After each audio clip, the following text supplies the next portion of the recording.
hijskraan valt in zee.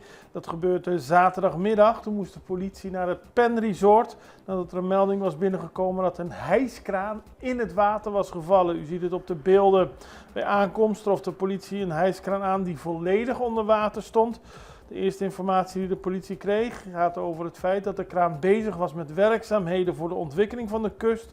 Toen het achterste deel van de kraan op een bepaald moment instortte. Op dat moment sprong de machinist die op de kraan zat naar beneden, terwijl de kraan kantelde en in zee terecht kwam. Diesel begon in het water te lekken en er is meteen geprobeerd om dat op te vangen en te voorkomen dat het zich over de zee zou verspreiden.